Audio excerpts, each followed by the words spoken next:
All right. It has been a while since I've attempted a YouTube live stream, my friends. I don't do this very often, so I'm not even sure we're going out. I just want to make sure. There it is. So if you want to jump into the chat room and just chill, we don't have really any rules today. It's just kind of a what if kind of a broadcast. I'm behind, and I don't have a good excuse for being behind. It's middle of June, right? And it's Oklahoma, and it is freaking 95 degrees. And yet I have been working for I don't know how long on Ghost Stories, the audiobook. It's like working on a Halloween project in the middle of June. It's weird. It's it is. Let me send a post out to Facebook and let everybody know we're going here. It's weird for a producer anyway in the and I'll switch over to the two screen with chat here in just a second. But it's weird because as a in the theater of the mind, you are trying to create for the ears the cues that give people a kind of the resource to be able to build the images in their mind, which is often more engaging than just being spoon-fed in a movie theater in front of a television screen. When it comes to radio, you have to to set it up so that you give them enough so that they can kind of freak themselves out in many cases. That's why many of the things that are the most powerful in audio, of course, but in visual mediums is what you hear or don't hear, the pauses, the silence, the bumps in the night, these little audible cues. And so here I am. It's like I'm producing a piece about a creature, and I need a specific type of sound. And so then you have a discussion. You say, well, am I going to, go out to one of my producer resources and I'm going to purchase this, or am I going to act it out on my own? So I'm here in the studio trying to make all of these. There's a story that I'd done a couple of years ago called Old Book. It's a play on a story about the crying tree. It's a common story. It's not a big mystery, but it's a short form story that talks about a guy who had died, and he used to lean against this tree. And whenever he finally passed away, they heard the tree emit a guttural moan. And so I'm like, well, I need a guttural moan. I'm going through my list of sound effects in my library. Nothing sounds right. So here I am making sure the house is totally empty, making sure that no one is around to hear me. So even the neighbors aren't outside, doing yard work, because who knows what they can hear through the walls. And I'm trying to be the crying tree. I'm trying to give this guttural moan that a mighty oak might give. Blew my own voice out. And I kid you not, I was doing this, and right after I was finished, the doorbell rang, and it was my stepson. And so I don't know if he was out front and heard me. I was like, did you hear what I was doing? I was like, this, I'm acting. This is all part of the process.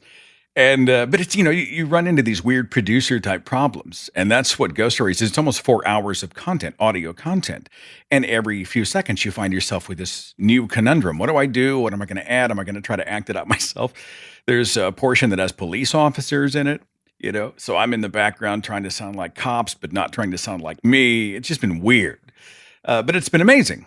It's been amazing. And I just, I have to, for some reason, I'm required to be able to submit to ACX and Audible, which is the primary audiobook format. I have to do a Kindle version. They want an ISBN number and blah, blah, blah. So I just submitted the Kindle manuscript, but I'm behind. And I am, let me switch over here to this, to the split screen. I'm behind, and I have no podcast on the roster next week. And so I just thought we'd just sort of stream something and see what it is that you want to talk about. See if there's anything that's on your mind. I have my Have a Good Day mug on tap here. It's my favorite mug in the whole house because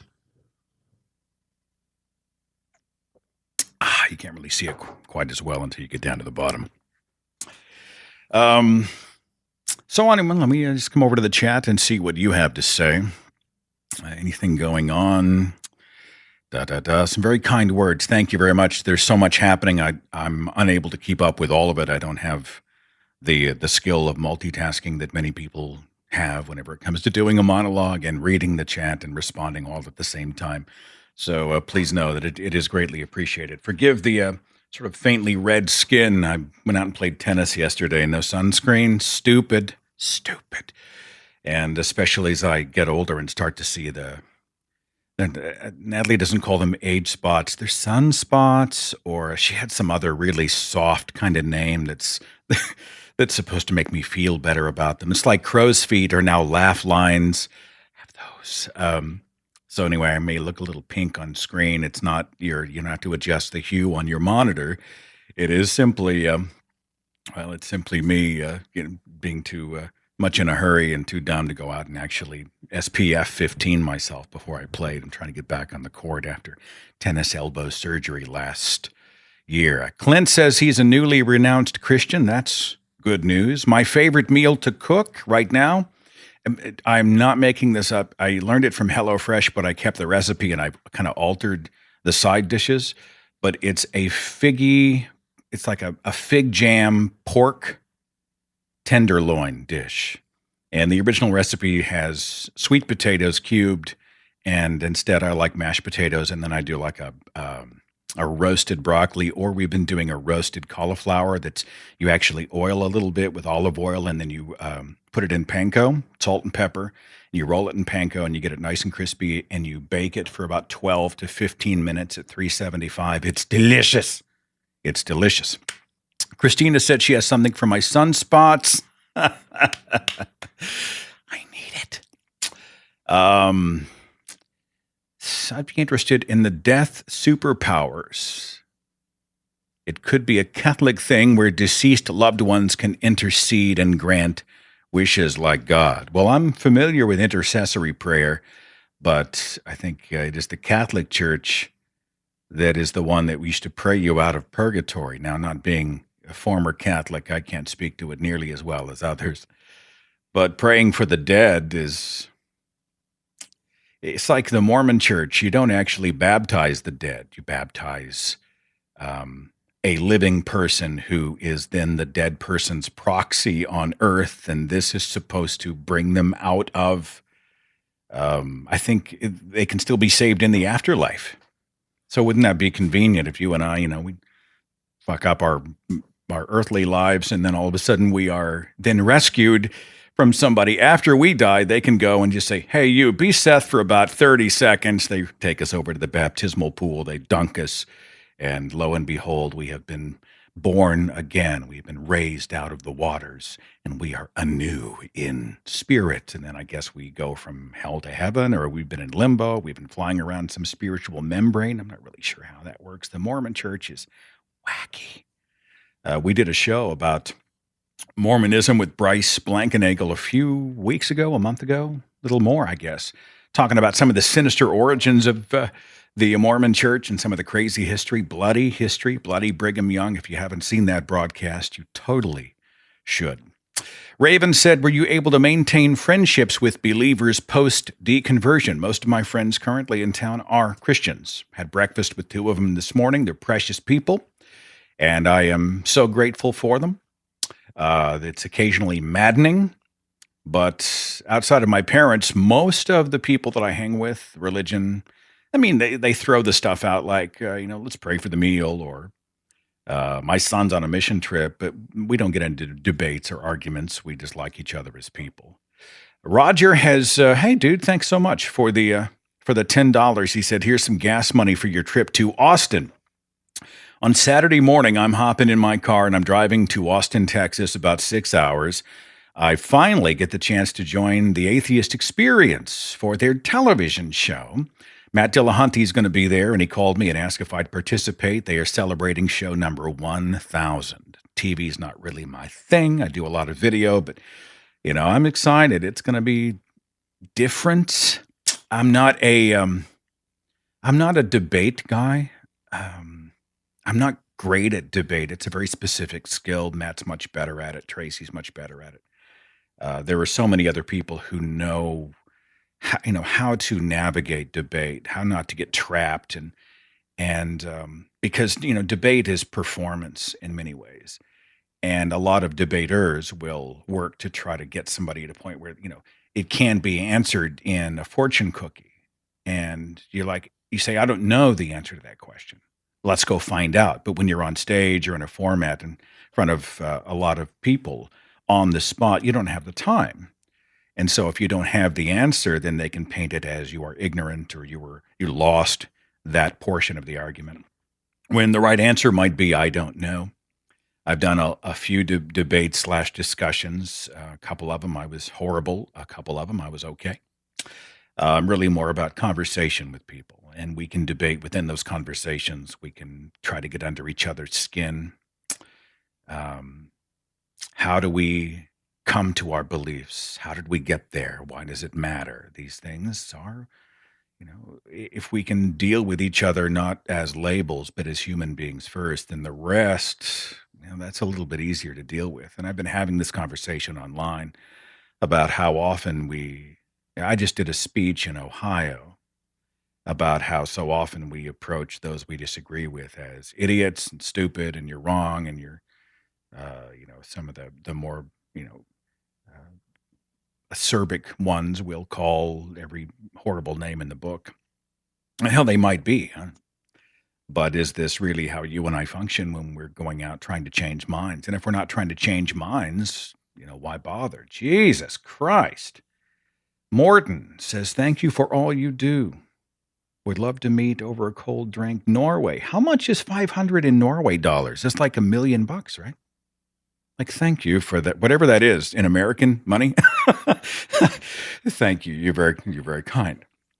Thanks for supporting me. This is what I do full time. It's what pays my bills, but most importantly, it's what I'm passionate about. And you can find what you love and find a way to pay the bills doing it. It's like the dream, man. And and that's part of what, back to the ghost stories, that's part of what the ghost stories book I'm hoping will help to accomplish. First of all, after $62, thank you, Lori. And again, thanks, Morton. The idea that I've been doing what I do the way I do it for 9 years now, 9 years. I kind of needed a break and something different. And I'm kind of hoping Ghost Stories finds a new audience. So people out there who are interested might be like, hey, who's this Seth guy? And then before you know it, they're sort of tapping on the glass at this whole other atheist thing. I'm sure I'll get some nasty email, especially from ghost hunters. Why would an atheist activist be interested in ghosts? Right? I can already hear the arguments. Why would somebody who doesn't believe in the supernatural write a whole book about the supernatural? All of them will actually speak like that too. Why would they do it? Damn hypocrite. And of course, you can look at somebody who's critiquing you and you can say, well, why do you like Harry Potter or Star Wars or Battlestar Galactica or Lord of the Rings or, whatever? Come on. It's the arena of the imagination, people. And the idea that we as atheists don't get to play in the arena of imagination is just crazy. Anyway, and forgive me for digressing back into ghost stories. I'm not obsessed with it. It's just that I'm obsessed with it, and I've been doing it nonstop for about 12 weeks. If you ever visit Amsterdam, I would be honored. Tina's just coming out of Catholicism. Tina, you're not alone. You're not crazy. And all that guilt they're going to pour on you and pile on you, just shake it off. Shake it off. It's all good. You're not broken. You're not born a sinner. You're not all the horrible things they say you are. You don't have to be spoon-fed your mission, purpose, theology, whatever, personality, sexuality, whatever, by the priesthood. You are who you are. Live your life. Congratulations on breaking free. It's not an easy journey, but it's one well worth taking. You will love breathing the free air. Justine says, peace from London.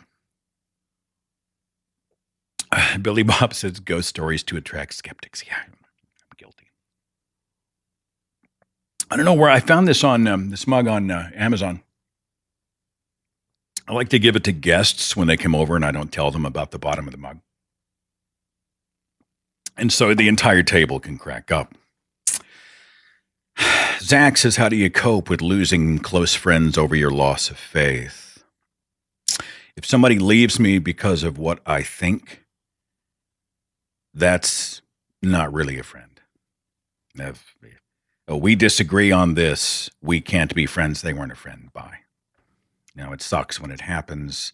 I'm sorry, but it's really a revelation more than a loss. And if you're going to tell me we must agree or you must be like me for me to love you or accept you, you're not my friend. You're looking for validation, not friendship. Bye. Um, Shane says not everyone in Ohio is a batshit crazy theist. Dude, I know. I was just there. We just had the big free thought event. They've got a wonderful free thought group just outside of Akron. They took me to this evangelist's tower. God, I took photographs of it. You know what? Hang on. I think I still have the pictures close by. We're going to do this old school here. It was an evangelist. What the hell was his name? And he built this big tower. And I don't know if they were going to use it as, do you go in the tower? It wasn't like a prayer tower, but it was some like beacon, some holy beacon. And, oh God, I think I got a photograph of, yeah, of me standing against it. Ernest Angley or Angley. And here's, I don't know if you can see that, but there's the tower, and the guy went bankrupt, okay? And they never did finish the tower. And so now I guess they just put cell phone receptors or transmitters on it. And I guess the guy was just, I don't know if he was a loon or a con or what. I mean, I don't say that lightly, but I guess he had some really wacky ideas, and he was pretty well funded for a while. But they start this big tower, and I don't know if they call it the, oh God, somebody find out what Ernest Angley's tower is called up there, because they had a great name for it, and that's how it's known in that area. That's what people refer to it as. Let's see. Jordan Peterson, I'm not going there today. Don't have the patience. Don't have the patience. Occam's razor, $5. Thanks so much. I've been an atheist since August 26, still closeted. I'm going to be 20 in August. Congratulations on almost 20, my friend. Boris says, I like your glasses. It's weird doing the stream of consciousness show with the chat room. Do you enjoy this? Is this fun for you? I mean, I'm just rolling.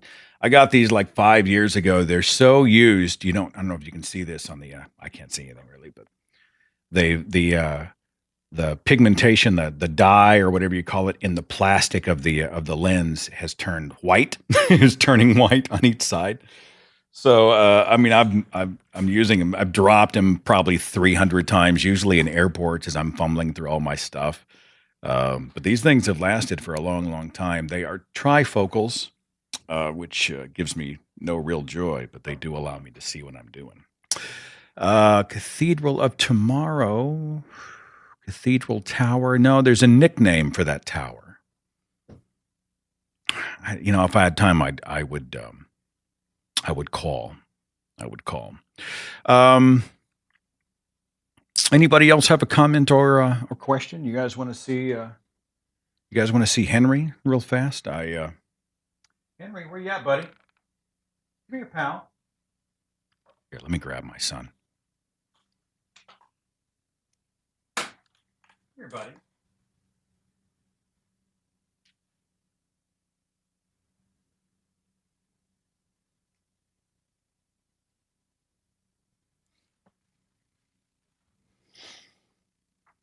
This is my son. Henry is one of the success stories of my life. Let's see if I can get a full screen shot here. There you go. Hey, buddy. He's 3.6 pounds. He is a Chihuahua Yorkie mix, they think. He was part of a puppy mill rescue. Been with us for just over 4 years. I call him Old Boneless because he just dissolves in your lap. He just dissolves in your arms. He just melts. He completely surrenders. He's had such a hard first 8 years of his life, and I grieve to think of him, locked in this puppy mill environment. And Now he's got a soft bed and a pillow, and he's got his own blankets, and he's got shoes and car rides, and he's got um, peanut butter treats and tummy rubs, and I am such a pushover. I just love this old guy so much. So anyway, he looks like he probably wants to go back to his bed and go to sleep. You want to go to sleep, pal? You want to go to sleep? It's funny because Rat Dog has beautifully sort of coiffed fur that flows off of her, right? And Henry's just a ragamuffin. It looks like somebody hot glued hair to a rat. It just sort of explodes out of him randomly. Yeah. Yeah. When your microphone is bigger than your dog. All right.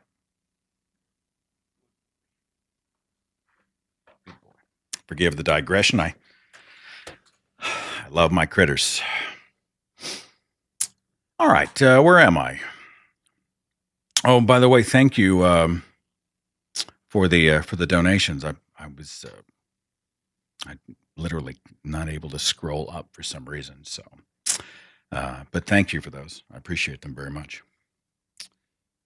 The Ark Encounter protest, that's happening on July the 7th. That's going to be on the exit ramp of the Ark Encounter just in Petersburg, Kentucky. It'll be the third year they've done it. And, they tri-state freethinkers and American atheists all sort of converged.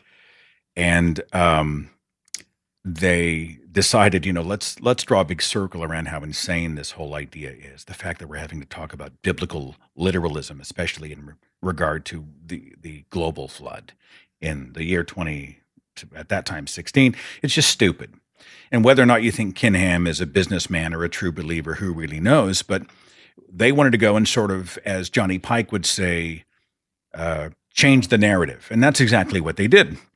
So while Kinham is busy talking about, we've got this amazing $110 million paperweight going on in Petersburg, all the atheists go out and they have big banners that say genocide and incest park, and this boat won't float, and I wouldn't give 2 bits for your qubits, and this is a taxpayer funded atrocity, and the Flintstones is not a documentary. They had all of these different great signs out there, and guess who the news media focused on?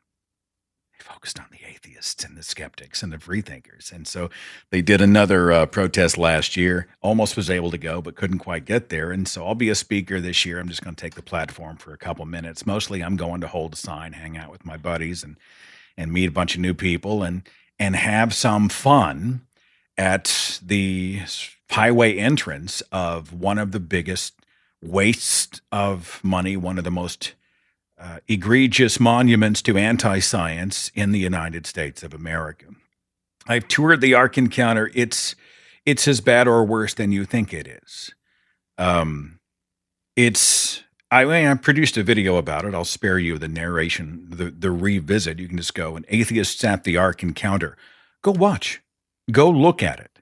Go take 10 minutes and take the tour. I took it so you don't have to. And you'll see what we're up against. And you got these homeschool moms dragging their kids into this thing. It's just brutal to think that they're force-feeding flood geology and anti-evolution nonsense to these poor young innocent children. Flotus says, check out David Silverman's Fighting God, an Atheist Manifesto for a Religious World. Great stuff. Jesus Can't Dunk on Me says, you grew up in Tulsa. If you enjoyed the S.E. Hinton books as a kid. I didn't spend much time on S.E. Hinton, but I was familiar with them. Orlando, I will be back there in November. I'll be back. I think I'm doing Orlando on Sunday, the 11th of November. We're going to do a tour stop there and hang out with everybody. And I may be in Tampa on the Saturday before. That's, I think, the 10th. Check me on that. November. It's the second weekend in November. I haven't been touring nearly as much this year. I've just honestly been producing, and traveling just makes that nearly impossible. I mean, you see, I don't even have a show on the docket for next week. It just jacks up my chi. It misaligns my chakras. My energies are imbalanced, and I can't get to the workout for everybody else. But I still love going out. So the Ark Encounter protest is going to be good. I'm going to be in Chicago in September. There's another one coming up. I don't know. They'll all be on the website. So let's see. Scientism. Oops, I missed it. No overseas. How many American politicians do you think are legit religious? Total speculation. Most of them around here, I suspect, are absolutely sincere.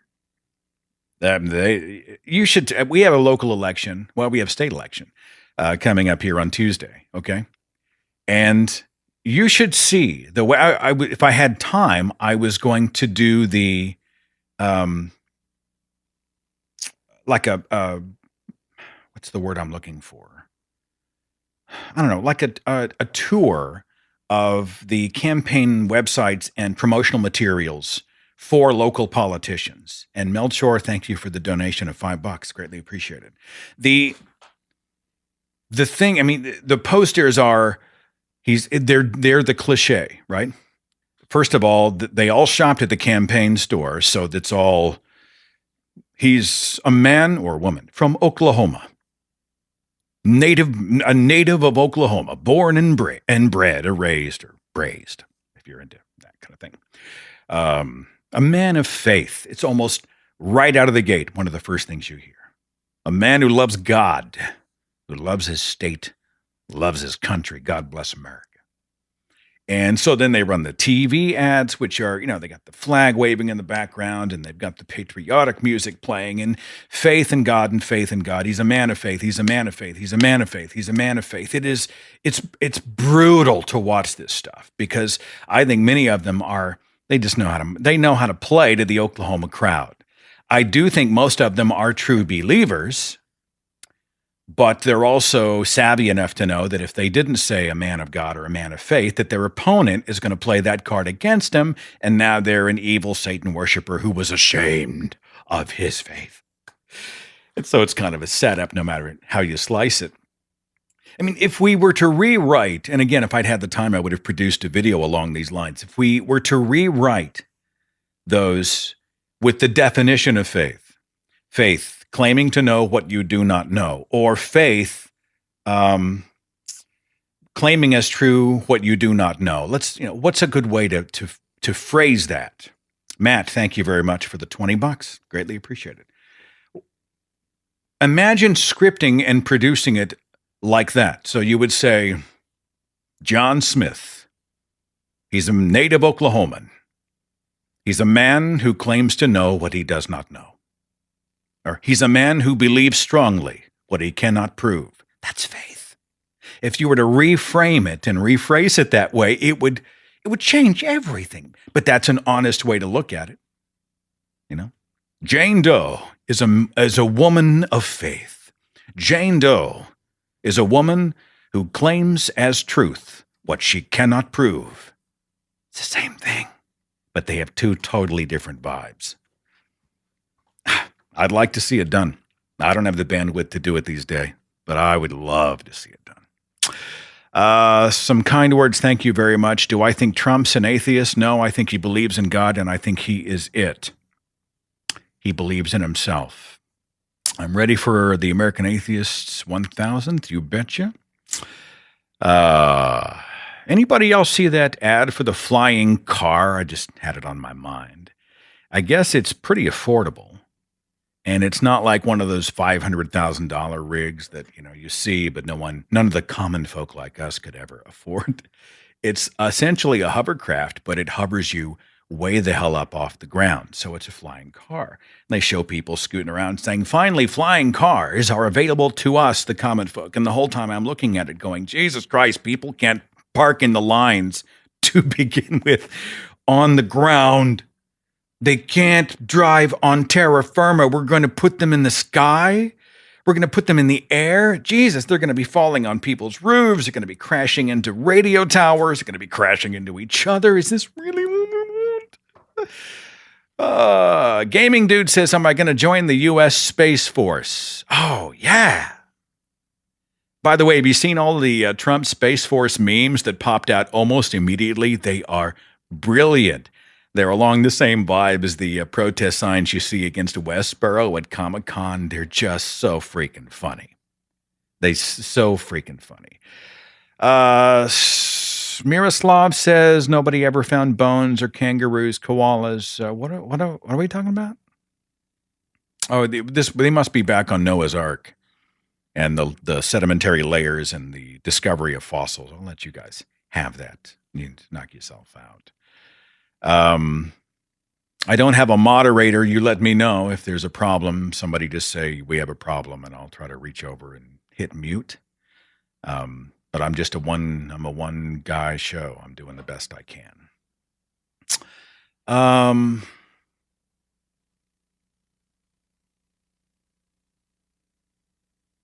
Wonder how many apostates there are in the U.S.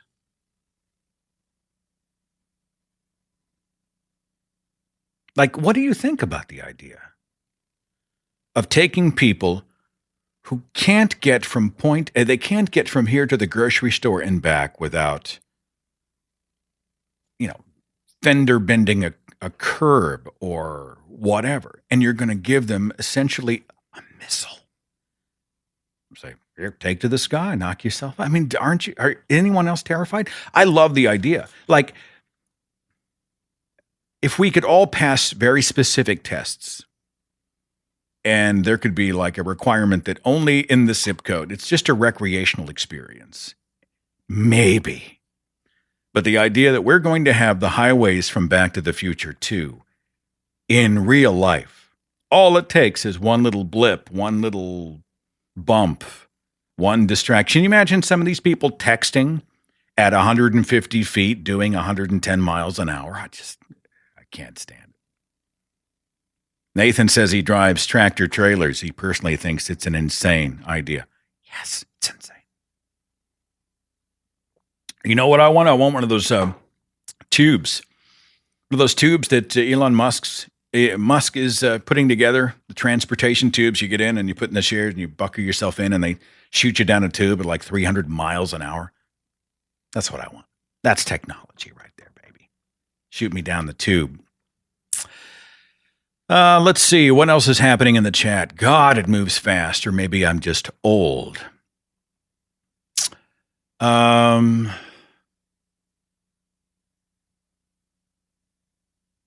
you ever heard of Francesca Stavrakopoulos? Is that to say that? A religious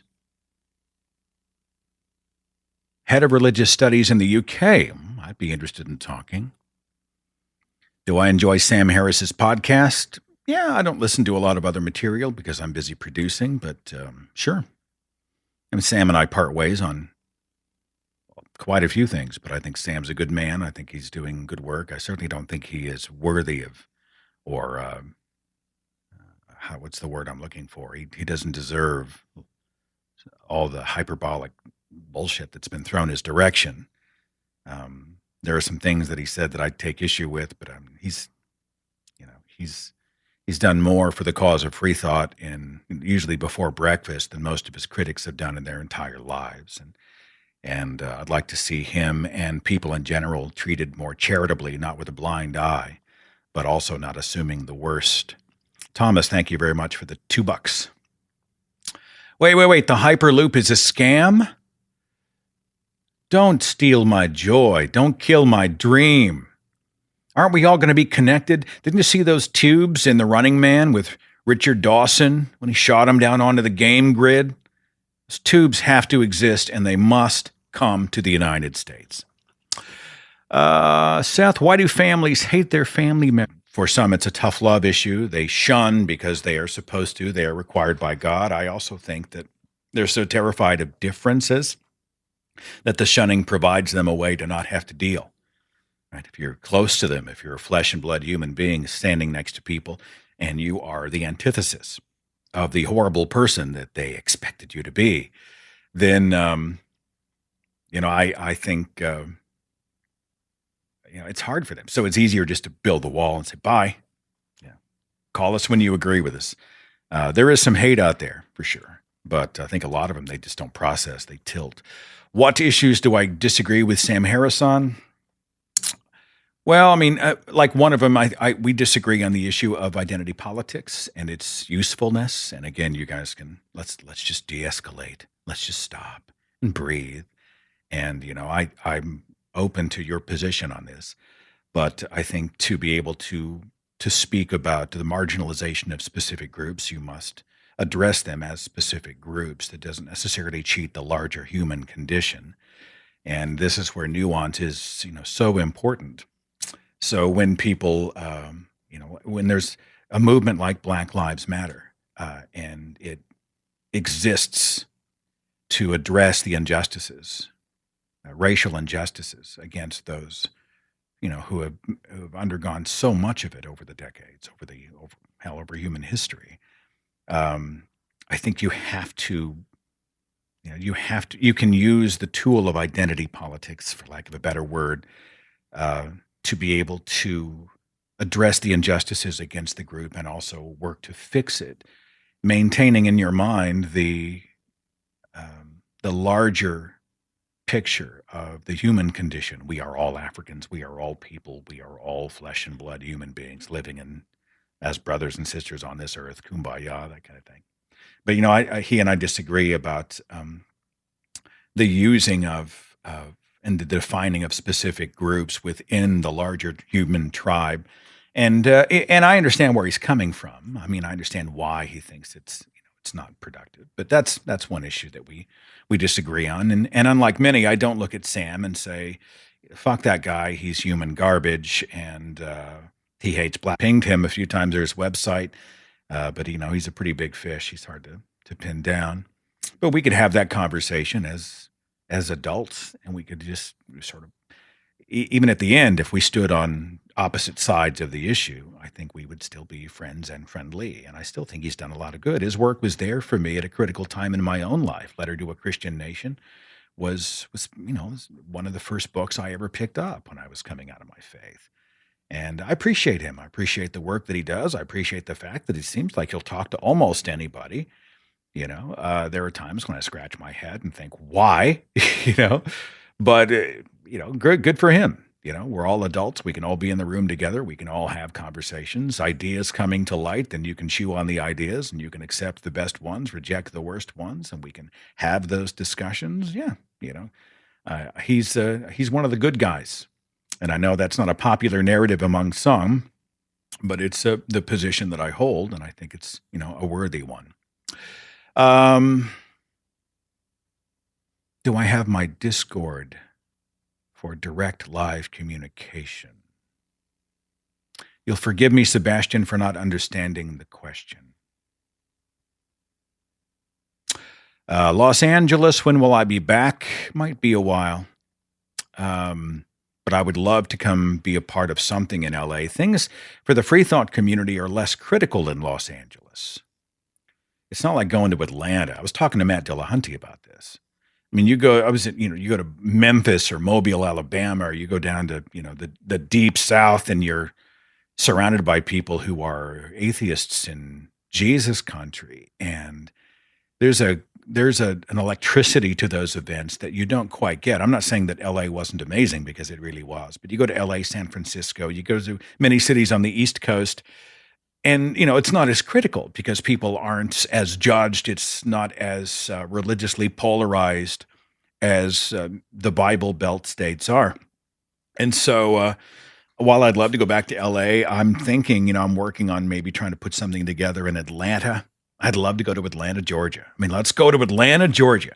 How many mega churches exist in Atlanta? And let's go, and, I'll grab Matt or call Kara. We'll get some people out there and host an event at a place where there's Jesus everywhere, where if you throw a stone, you hit 2 churches. Let's go there and put on some kind of event. And I think that'd be big fun. Let's see. The Northern Skeptic.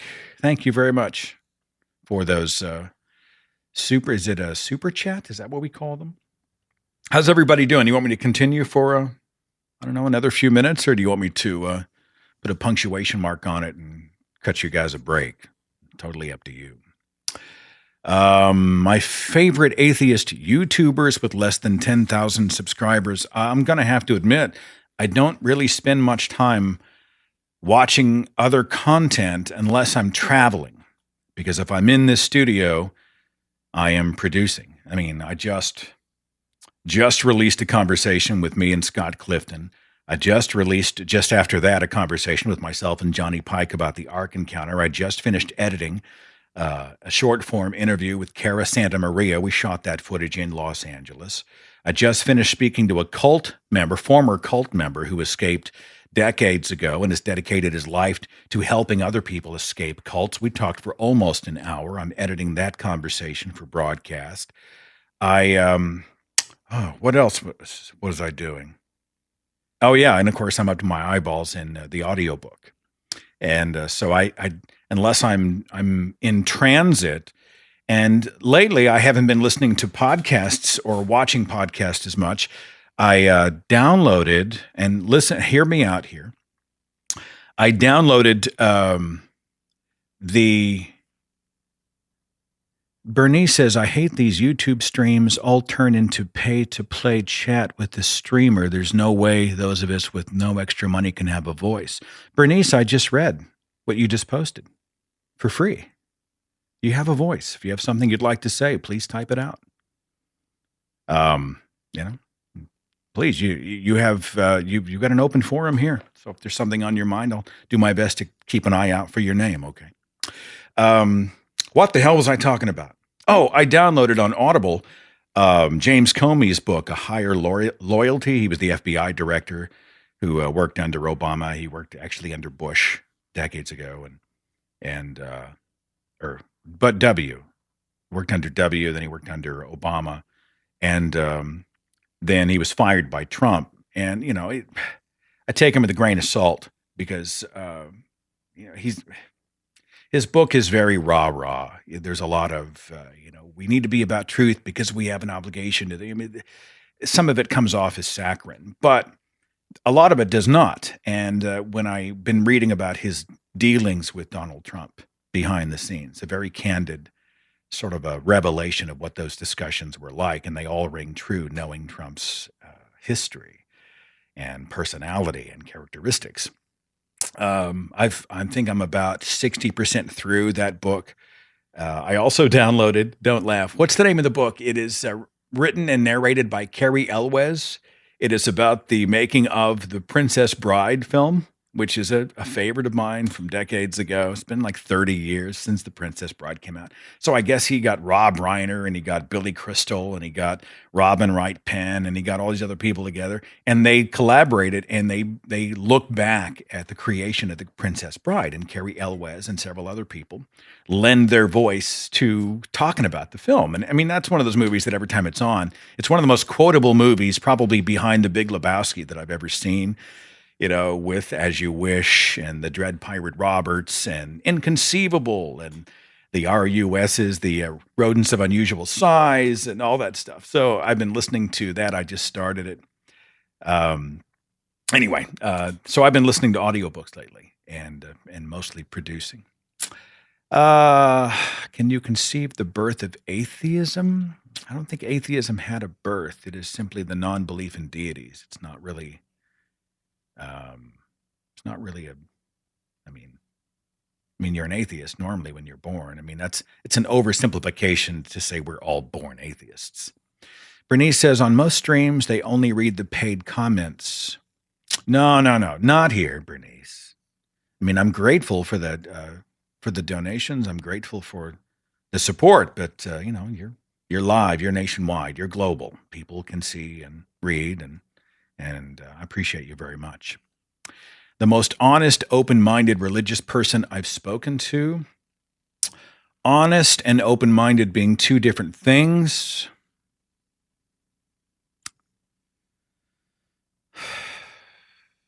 Well, I'm married to a religious person. I mean, she's spiritual. And she's probably the best person I know. I mean, not because of she believes in a spiritual anything, but because she's just good.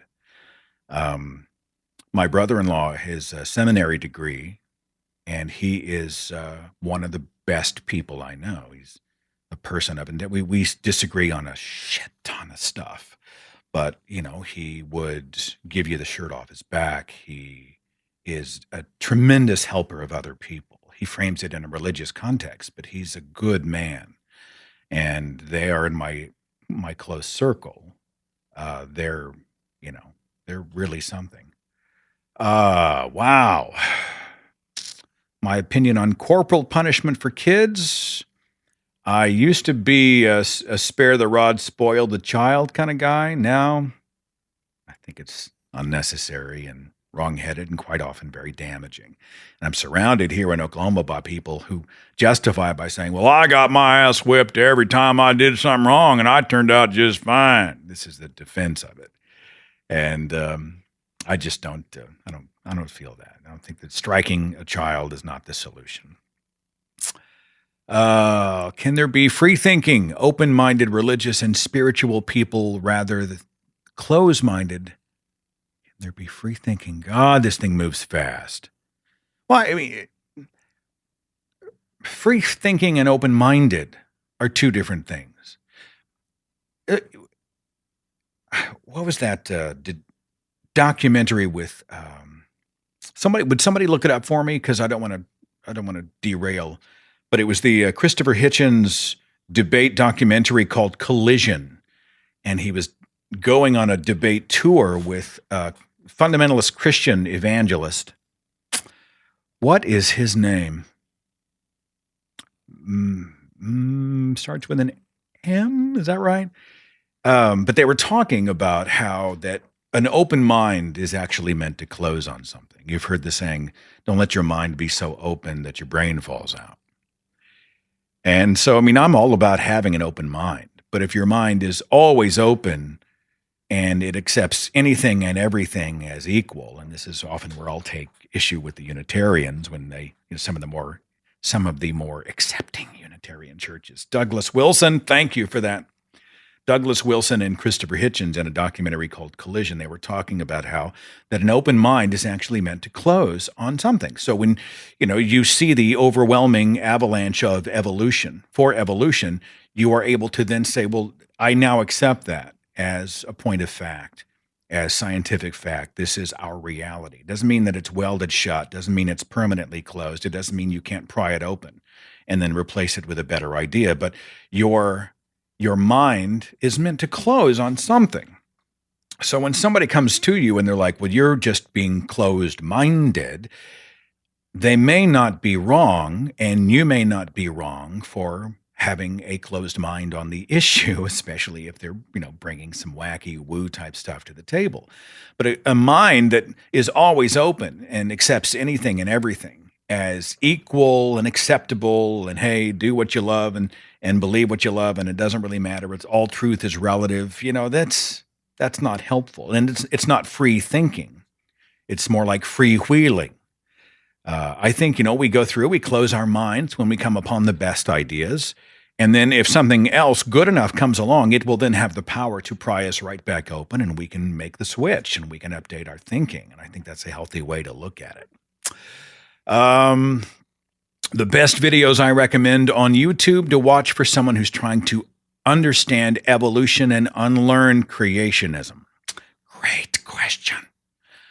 I am not doing this to be self-serving, but I saw a video by Dr. Donald Prothero, who is a renowned 30-plus year paleontologist and geologist and fossils and everything else. And I saw this YouTube video where he was speaking at Caltech, and I was screaming at my freaking monitor because whoever shot the video, they were using the best tools they had at the time, but they had one camera that was shooting his face and then would go up to the screen and then would come back and up to the screen, and the lighting was sucky and everything was just, it just didn't draw viewers in. And his material was so rich that I contacted him and I said, if you are ever in my neck of the woods, let me shoot this right, okay? This content is so good. Let's polish this and let's make it as accessible as we can to people. And he was great. He was doing like a paleontologist convention in Dallas, Texas. So I drove down to Dallas. We rented a studio. I brought like 3-4 cameras, and we shot his speech in front of a small studio audience. So you can YouTube search it. It's called Evolution, What the Fossils Say, and it's by Dr. Donald Prothero. It's about an hour and 20 minutes long, where he brings a ton of easy to understand examples about evolution and the evidence for evolution all around us. And yes, this includes the evolution of modern day human beings. It's based on a book by the same title, Evolution, What the Fossils Say and Why It Matters. YouTube search that. Dawkins has that great, easily digestible rebuttal to the eye is too complex to have evolved. And he, in a matter of, I think, about 10 minutes, shows the evolution of the eye, how we can actually see examples of the evolved eye throughout nature. So those are two really, really, really easy ones to get you started. Let's see. Aaron Ra has a tremendous amount of information. A lot of it's really thick, because he's kind of, when it comes to this stuff, this is his playground. You should have dinner with Aaron Ra when he starts talking about speciation and he gets into all these categories and subcategories and subcategories. It is, you literally feel yourself kind of just having to, you have to I don't know, you have to attune your frequencies to be able to receive the frequency of Ra. He's really good at it. Aaron Ra's YouTube channel, aaronra.com, I think, is his website. Okay. John said he just woke up from indoctrination, Jehovah's Witness. Man, I never realized until just a few years ago how insidious the Jehovah's Witnesses were, and some of the just straight up evil stuff that was going on in that church. Beyond the shunning, but the control and just the mind fuckery that was happening in the JWs. Glad you got out. I know that can't have been easy. There's a good chance you may have lost the people in your life who they were your social circle and family, mom, dad, spouse. I've seen it. I've seen these people who come out and they are starting from square one wherever you are. Just understand that the people in this room, many of these people share similar experiences. I busted out of fundamentalism, looking around, wondering, how did I get here? And what's going to happen with the rest of my life? And what if I'm wrong? And blah, blah, blah. And it's okay. And it's going to be okay. A life lived honestly on your terms, that's the goal. And any God worth believing in and or worshiping would support that in us. A curious life of discovery, searching for truth, seeking the evidence, and wanting to live truthfully based on the evidence. Why do people try to prove God's existence with faith? How can I explain why faith is not considered knowledge? They're playing the faith card, good chance you're not going to reach them anyway. I mean, I'm not saying give up, but you're right. Claiming to know what I don't know is not knowing. And so the church likes to play both sides of that coin. Look at all the evidence for God around us. By the way, you must take him on faith because he works in mysterious ways. It's a self-canceling noise that they're making. But most of those people who claim faith, I think, have a greater desire to believe than they have to know. Jordan Peterson, God, you're killing me, was asked for his definition of God, and he said, God is that which we manifest necessary faith. Got any idea what he means by this BS? When I saw his debate with Dillahunty, or discussion, he was invoking God in all kinds of contexts, including the Christian God, but he didn't really link it to Christianity. It was like a weird amalgam of vague various gods, sort of silly-putty together in some subjective fashion. I don't know what he was talking about. I have no idea. I have nothing personally against Jordan Peterson. I just wonder, why is he so popular? How did we get here to the point where and the defenses of him, I think, are the things that make me the most crazy. God, am I talking about Jordan Peterson? Promise I'm going to do. All right. To hear people say, well, he's batshit on these areas, or he's really wrong about these areas, but he actually says a few really good things, is not the kind of thing I would expect when we are defending the intellectual elite out there. Yeah, there's a lot of noise, but there's also a little bit of music. This is not really this is not what you want to see on a resume. And the more we discover and the more we understand about his track record, the more we just come to the realization that there are better voices out there. There are better representatives for critical thinking out there, especially when it comes to atheists and God. I've seen him completely misrepresent atheists and atheism. And, I just have a hard time respecting those points of view for that reason. I have nothing personal against the guy. I'm sure he's a good man, a kind guy. He seems like a sweet enough fellow, but if I'm looking for someone who's rooted himself in the evidence amid all this sort of weird psychobabble, I have a hard time understanding. Let's see. Let's do a few more, and then I'll pull the plug. Something else I was going to bring up. What was it? You ever do that? It happens more and more as I age. I walk into a room and I go, why did I walk in this room? You ever do that?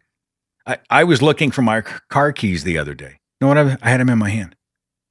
I was like, what did I do with my keys? Holding them in my hand. You know what's next, don't you? Is that I start calling people. It's like, you ever talk to your parents on cell phone, on any phone? You ever talk to your parents and you end up making this gesture? You're like, really? I have speaker. Now, my folks and I aren't really talking, but I'm trying to be conscious enough of this happening to me as I age that I don't ever become someone when I call you that you put me on speaker and you lay me down on a table and you run your errands while I'm doing that Charlie Brown teacher voice, because that's essentially what it's like.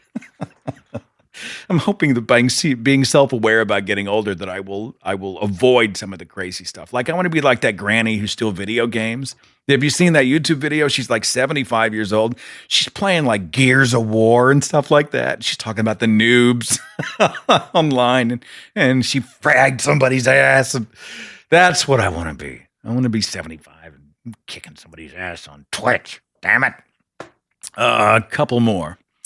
Marvin says, they say the mind is the second thing to go, but I can't remember what the first thing was. Isn't that the absolute truth? SCE says, I'm an atheist primarily, but also an anti-theist. I'd like to see all religion squashed in my lifetime. Religion will never go away, but we can marginalize it, and we can remind people that they really don't need it, and it's a distraction. Apriza, thanks so much. Oh, I'm sorry. Apregia. Seth, if I was to gift you a copy of RimWorld on Steam, would you play it at some point? Interesting moral choices sometimes. Well, I don't know when I'd get to it, but I would be interested. What's RimWorld? What is it? What does it do? I just started a few days ago Outlast 2. So you're in a helicopter crash at the beginning of the game. You have no weapons. You have no fighting skills. If you are seen by anybody, you've got to either run or get your ass kicked. So yeah, I know it's a video game, John, but what is it? Like, what kind of game is it? So you are essentially going into the lair of this cult. Now, picture Scientology meets Jonestown meets Deliverance meets the Texas Chainsaw Massacre. Okay. And so you are and these guys are walking around. There's creatures of all kinds. There's torn up bodies and totems that are hanging on posts, and blood everywhere, and who knows what the hell's going on. And what I can gather so far, thanks, John. Yeah, I'm sorry about that.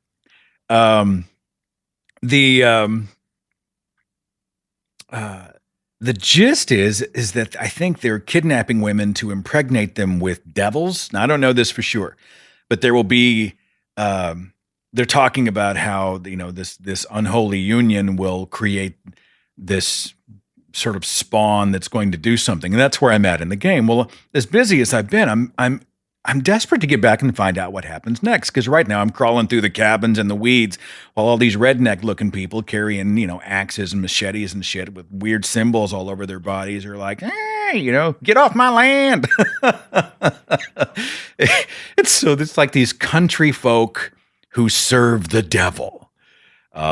Hillbilly Satanism and human sacrifice, and it's wild. And it's not for everybody. It's a pretty dark game. But, as somebody who enjoys that genre, it's a good fit for me. I might look, my Samsung Gear is literally asking me if I would like to stop. Can you even see that? And do squats. You have been inactive for an hour and 5 minutes. Would you like to do squats?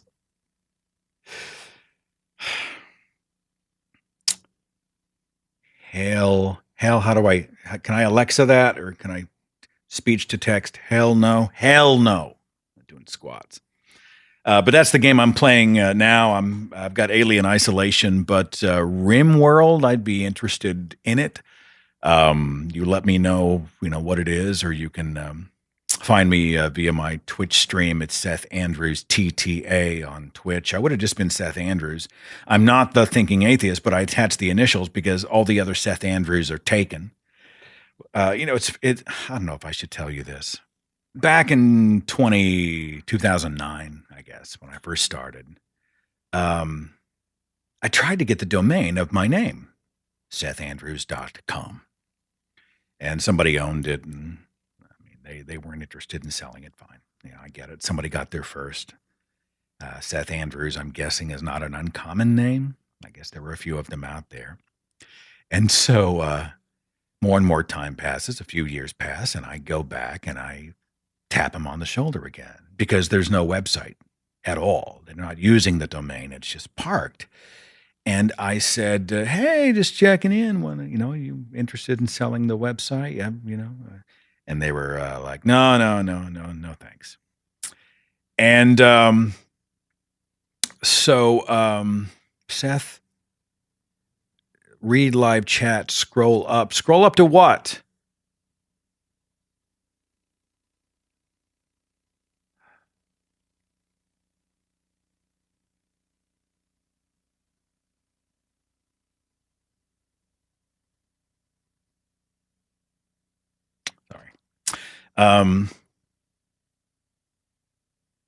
What was I talking? Oh, the domain. Okay.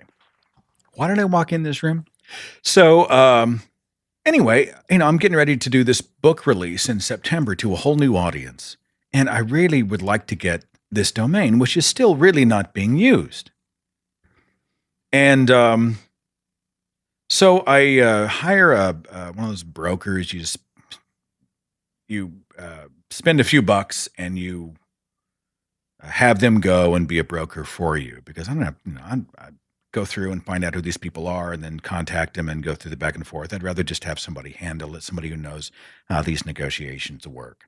Hey, they're not using it. They're probably making it a business thing. They're going to hang on to it, sit on it for a while, and then one day they'll decide that they're being offered enough money and they'll get rid of it.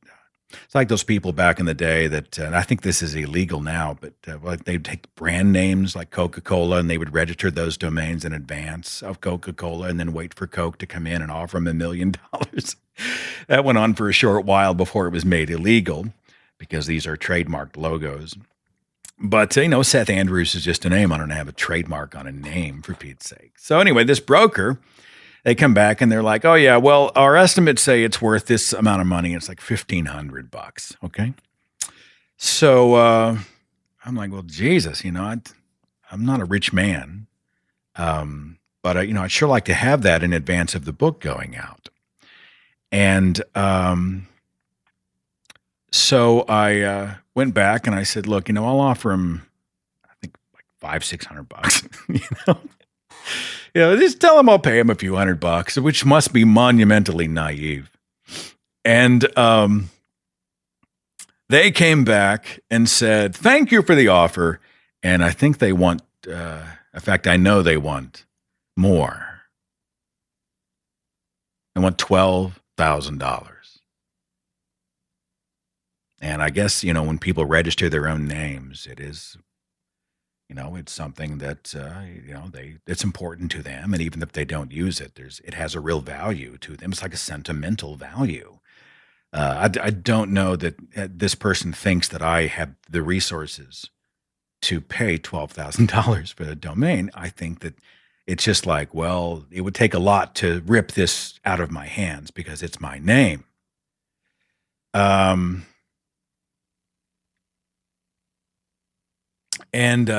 So I responded to the broker and I was like, well, I'll tell him I would come up with $1,500. I mean, it hurt to say it. Tell him I would come up with $1,500 and see what they say. And I'm waiting. I'm sure the answer is going to be no, $12,000. And there were other, I've got the .net and all that, but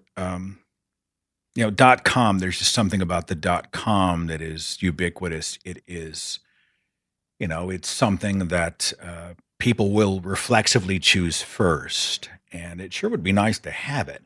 I thought for a microsecond about doing some kind of hey, would anybody out there like to help me raise the money for this? And then I thought, well, that's just stupid. Hell, if we were going to raise 12 grand, it seems like we would want to go out and dig a well in Ethiopia or do something else with it.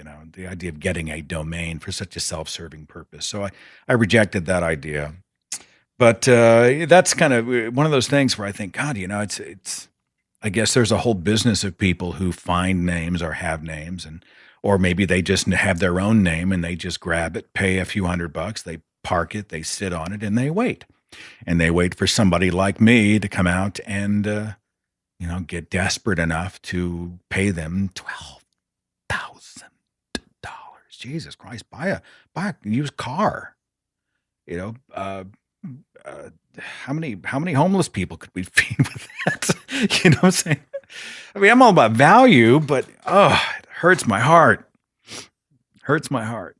So anyway, that's how did we get off on that? I don't remember.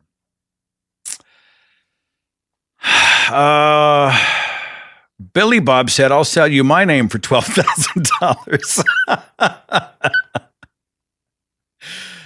Unlearning Lies asks, will there be any more god-awful movie collab video reviews soon? Probably not soon. We just did one on the Christian music video from 1984 by DeGarmo and Key called 666. You can find that on the Scathing Atheist podcast. Roof is asking, can I interview on my show? Yeah, I mean, if, depending on the details, just Seth at thethinkingatheist.com. I don't think I would want to register my name with a middle initial. I'd like to keep it simple. I mean, people know me as Seth Andrews. It's Seth Andrews. It's easy. I don't know. We'll see. And it's possible that it's totally a poker game, and maybe they looked up my wiki page or something and decided maybe I was Jordan Peterson. I think someone said Jordan's making like $80,000 a month on his Patreon. Can you imagine? I mean, check me on that. All right. But Jesus, that's a lot of money. Yeah. I'm not that guy. I'm a guy who pays his bills just like everybody else, And so, but it's possible maybe they did a Google search and saw that I was a semi-public. Search engine optimization could give you just as much exposure as having a .com domain. I don't know much about SEO. I'm not well-versed, my friend. Can we have a cartoon with the unholy trinity?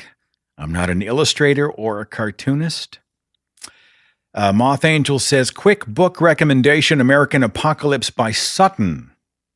Interesting look at end times Christianity across time.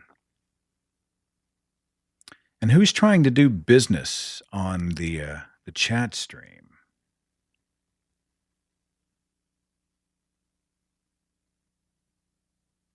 What are you talking about? I don't know. I don't know. Whatever. Seth checked Discord. Another game, I'm guessing.